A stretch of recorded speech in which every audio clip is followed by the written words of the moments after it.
This is the disembodied voice of Dan St.Yves, and today I have just a small part of the cast of Love Train, the soul of Motown from St.Yves, Calgary. So we'll just go around and ask you to introduce yourselves really quickly. Lee Siegel. Hi, I'm Katrina Reynolds. Hey, I'm Rob James. So I've seen you in several other productions here in St.Yves. Your musical style and taste seems to overlap soul, pop, Broadway. Did any one style get you started or inspired the most when you were beginning? When I was a kid, my mom listened to a lot of old records and LPs, and we had Lou Rawls and Motown and Billy Joel. And Billy Joel has always been an idol since I grew up. So those kind of mixed in, and then my stepdad was big on country, so country music played a lot in our house. And then when I was going to school, public school, my friends were all into 80s pop icons, and so I started to attach to those, and then eventually it just became this eclectic sound of trying to sing everything, and it paid off. In this show, is there any one artist that jumps out and really was an inspiration for you? This show has so many artists. It's the style of music more than the artist, really. If the song has great lyrics, and if the song, I can connect to it, then the song affects me. And I think just every song in the show I grew up on, so there's not one that sticks out as going, man, that song's the best. They're just all well-written, great songs. Looking at your resume, you seem to be a bit of a fixture at the Stratford Festival. Most recently, you just left the production of Tommy there. Yes. Are you going back soon for another production? I will not be returning next year for Stratford. I'm taking a little break. Taking a little break from a lot of things, perhaps, but for right now, I'm here doing this and see where the road leads ahead. After this, I go to the Grand in London, Ontario, to do the 25th annual Spelling Bee. Wow, excellent. I've talked to you before about doing a double take during the Tony Awards broadcast a few years ago. Yourself and Katrina were both on that. Even with doing all the hard work and the dedication that you put into this, does it really prepare you for stepping out on a Broadway stage? I don't know. I don't know if it... There was a lot of things I expected in New York, and a lot of things I didn't expect. So it was kind of being sideswiped from both sides, where you just didn't expect something to happen and it did. Positive things usually, but with every job there's always a slight twist to that. Yeah, no, I wasn't prepared for the whole experience. I'm glad it happened though. Mm-hmm. It has now prepared me for the rest of the world. Or at least a chunk of it.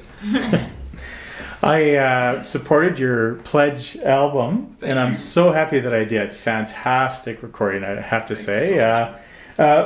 Could you tell us a little bit how that whole experience unfolded for you, and how did you come about choosing? You again, just like I said at the beginning of our interview here, you've got a wide variety of styles on there. Conrad Pluta, who's our musical director, was working with me a few years ago here at Stage West. We were doing One Hit Wonders, and I said I want to do an album. And then 2 years ago I started the Pledge campaign because I knew I was coming back and I knew Conrad would be working here. And we raised almost $7,000 to do the album, and we recorded it while we were here doing Two Hit Wonders and released it this past April.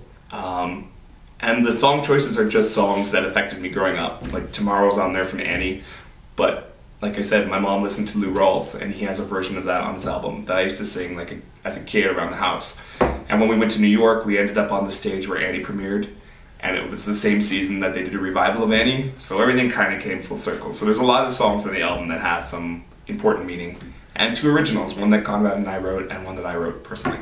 Excellent. Well, I sure advise people. We'll have links after this interview to go back and order all these. Thank you so much. Opportunities here. Katrina Reynolds returns to the Stage West, Calgary, for Love Train, the soul of Motown, along with her colleagues. Yes. And you're fresh from Stratford as well. Yeah. You have some real breakout performances in this production. Thank you. In Love Train, you have that little three-piece combo where you bring us back in time to Etta James doing a little nightclub performance of At Last. Yeah. Do you kind of wish there were places like that where you could either perform yourself or go back and see entertainers in that sort of original concept? Yeah, absolutely. I mean, I think that this is one of my favorite sets in all of the review shows that Lee and I have done here, that where you break it down and kind of bring it closer to the audience and do that whole blues set. It's so intimate and amazing, and of course the music up from that era is perfect and beautiful. We have Ray Charles in that set as well. And actually, I recently started producing these cabarets where I kind of like to get a feel of that a little bit in a live setting that's just really boiled down to an intimate audience and a lot of super talented singers singing a variety of music, which could involve stuff from that era, which is great. Yeah. Fantastic. Do you see moving from stage to another stage where you're performing without having to be in a production of some sort? Yeah, I started Cat's Cabaret last year at Stratford while we were doing Tommy and Fiddler on the Roof. I started it there, and I'd like to continue to do that and try to do it on a bigger scale, but still on that intimate scale. I will see where it goes. So we're talking about soul music here. Mm-hmm. Obviously, there was a lot of great soul music from the men, but you get to play a lot of the great soul oh my classics. Gosh. Tina Turner, are you kidding? Aretha's been one of my favorites since I was just a kid. We share the same birthday. I'm in love with her. In case you see this, Aretha. Amazing. Yeah, this has been a really, really great review for me here. I mean, this is my 5th show here. So far, it's been my favorite. I just get to sing everything that I love, and I'm very lucky. And also, I got to meet a number of people for the first time in this cast, and I've met some lifelong friends, really, really cool and ridiculously talented people that I'll be working with over and over again, I'm sure, in my career. So that's a nice little side benefit. Yeah. Did Motown specifically inspire you when you were starting out, or what were your big favorite artists? I was kind of all over the place, a lot like Lee. We had a lot of records playing. A lot of them were show tunes. There's a lot of Broadway playing in my house all the time. But in my formative years, I mean, when I was a preteen, a lot of what I was inspired by was the rock and roll and contemporary alternative stuff. I mean, Alanis Morissette's Jagged Little Pills, so one of my favorite albums of all times. When I found out I could sing, no doubt, Tragic Kingdom, whole celebrity skin, weird stuff like that, teenage angsty music. But yeah, I mean, as I grew up, I just kind of branched out, but I think that every bit of what I've listened to has informed every performance that I do. So, you know, there's not one specific genre that's really fueled me, I don't think. You perform all across Canada. You're also a regular at Stratford Festival. You've been in the Broadway revival of Jesus Christ Superstar. Does it feel like you've made the right career choice? Yeah. I mean, so far so good, you know. I've been very, very fortunate and blessed. So just, you know, I went to Randolph Academy of Performing Arts, and I found out about my first professional gig literally the day before I graduated school, that I was going to be starting in hair at Can Stage in Toronto like a month from then or something, and I just haven't really stopped. It's just been this kind of whirlwind and I mean, I guess it's been 6 years almost, and every single show that I do, just it brings me closer to the business and the industry, and I just love it. I can't really see myself leaving, even if I did start side projects. I think that musical theater and the stage is kind of always going to be a part of who I am and what I do, and I've been fortunate to pay the bills doing that for a long time. And hopefully from now on, we'll see. Awesome. Rob James is here. Yes, sir. Again, for Love Train. It kind of makes sense. You're all here for the same show. You've enjoyed a lengthy career on stage. You were a finalist on Canadian Idol. And you were one half of the pop duo McMaster and James. Holy mackerel, you've had some activity going on in your career. Yeah, I've been busy. It's been a long 15 years or so.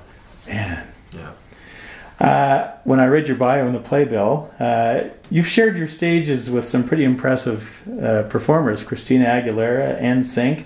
So does that mean you're 1 degree separated from Justin Timberlake? Well, yeah. If you want to get really specific, like we've played basketball together. We've hung out. We've gone bowling and stuff like that. I mean, that was a long time ago, mind you. I think he was like 17 at the time, but yeah, it was in my early 20s. We toured across the country with nsync and spent a lot of time in really big arenas doing really big shows, kind of getting our minds blown night after night by these audiences and by these performers. So doing those shows, I learned a lot as a performer, because it's rare that you get that kind of an opportunity to see performers of that caliber work an audience of that size. We share one small thing in common. Not the singing. You're from Winnipeg. I'm from Winnipeg. That's not a small thing. No kidding. That's yes. Winnipeg is a great town. Well, and what a history for, I mean, they've had some terrific acts come out of Winnipeg. So was that sort of where things started to develop for you? I read in your bio as well that you started at a very young age getting interested in singing. Yeah, my parents were convinced that I had some sort of musical ability somewhere because I was always dancing around and singing. My dad played a lot of gospel. That was what was pumping through the house as I was growing up, and I was always singing along, and they would stick a mic in my hand and pull out the video camera and be like, "Oh, look at our son, he's so cute." But it turned into a passion from a very young age. Everything from watching a lot of Disney movies that had a lot of singing in it, Mary Poppins, Bedknobs and Broomsticks. I kind of got into it that way by just being exposed to a lot of music constantly, and it becomes a part of the fabric of your being. So it started to come out as I got older, and I was I took some voice lessons here and there, and but it wasn't until I was in my late teens I went to go see a Boyz II Men concert at the Winnipeg Arena. And they were standing on stage singing, and the water was coming from the ceiling, and there were girls screaming everywhere, and I went, "That's good. I think I want to do that." And it, from then, being from Winnipeg, where there's so much talent, so much history, and so much culture in the music business, it was never something that was impossible. It was like, well, just put a little bit of work in and see what happens, and yeah, we'll get there. And in retrospect, you realize how lucky you are to get the opportunities that you do get, and being able to capitalize on them. So I feel very fortunate to have been in the music business and even doing professional theater for this long. Even just starting out, did you get to play any venues people from Winnipeg might recognize? Small, big? Or as McMaster and James, did you guys roll back through Winnipeg at all? Oh yeah, well, McMaster and James, we played, it was the Walker Theatre at the time. Yeah. And they changed to the Burton Cummings Theatre shortly thereafter, but we played there. We played the Winnipeg Arena a couple times. We played, where else did we play? The Pyramid, I think. Oh, yeah. That was really, really early on. And then there were a couple of when we first started out, we were a cover band. So we were doing a lot of 80s icon music, some soul stuff like Stevie Wonder. We did some Sam Cooke. We did some Michael Jackson as a cover band. And we did a couple of smaller dive bars for months and months at a time. And you sort of cut your teeth in that kind of environment when there are bikers sitting at the back of the bar ready to throw bottles at you if you sing another Michael Jackson song. And you get to really love what you do when you're just doing it on a stage for the heck of it, and it's not really about the accolades or the money or anything. You're just performing, and Winnipeg was great for that, growing up there and being in that scene, because it provided those types of opportunities. There were a lot of, you know, smaller venues to play at the time, and a lot of towns don't have that. A lot of cities don't foster that kind of opportunity. You've received Juno and Grammy nominations. Were those for producing credits? They're for writing credits. No kidding. One was a co-production. The Grammy nomination was a co-production credit. I've done a lot of different styles of music over the years. The Juno nomination was actually for a rock project that the original Canadian Idol winner, Ryan Malcolm, his album was Juno nominated, and wrote his second single on that record. And then there was another project that I worked on out of Winnipeg, actually, a rapper called named Fresh IE, who he was nominated for a couple of Grammys, and I co-wrote a couple tracks and did some production on that. Excellent. You got to be diverse. Yeah. McMaster and James, of course, had incredible success. Thank You, Love Wins Everything, and more. I read that Luke recently worked with Mark Jordan, another, well, technically American, but Canadian, that's still going strong right now. Any plans on doing any recording together again? The thought has been thrown our way a couple times. We're kind of not really there yet. We're great friends. We play basketball together. You know, he's moving into a different area of his life. Like, he just had a kid, and he's, you know, married, and he's touring in the States with a couple other artists, and, you know, doing the small theater tour thing. And I'm kind of more into the writing and production side of things right now. I'm doing a lot of development stuff for TV, working on some film soundtracks. We, you know, trying to diversify, and still working on a solo project of my own. So we'll see how that goes. I'm not sure. Is your Twitter at Rob James Music? Mm-hmm. Okay, good, because I wasn't sure. A lot of Rob James come up, but I noticed you said you saw something. I used to be the only one. I noticed that you said recently on there that you had just caught one of your songs for silver screen or something like that, for a movie. Yeah, we a couple of friends of mine out in Toronto, really a couple of producers that I do a lot of the television work with. We, along with Brendan Canning, who was the one of the masterminds behind Broken Social Scene, we did the soundtrack for a movie called The Canyons. Wow. Starring, it has Lindsay Lohan in it, James Dean, and it's directed by Paul Schrader, and was written by Bret Easton Ellis. So we spent about 6 to 8 months working on the soundtrack for that film, and I'm singing on a couple of tracks, which was interesting, because when Paul came to Toronto to do sort of like a pre-screening of it, the opening scene has one of the tracks that I was singing on in it, and it was the first time that I've had the opportunity to, on a big screen like the silver screen, see something happening and hear my voice in the background, and it was a bit of a mind-bending experience. I was like, wow, that's not, how does that happen? But,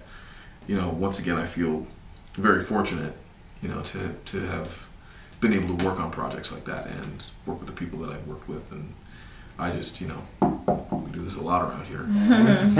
Knock on a lot of wood, a lot of knuckle marks in the wood. So good. Well, if you are in the Calgary area over the next few weeks up until February, make sure you check out Love Train. Fantastic show. Only a small handful of the talented cast. Thank you. Thanks so much. Again, in between two shows on a Sunday, I can't thank you guys enough.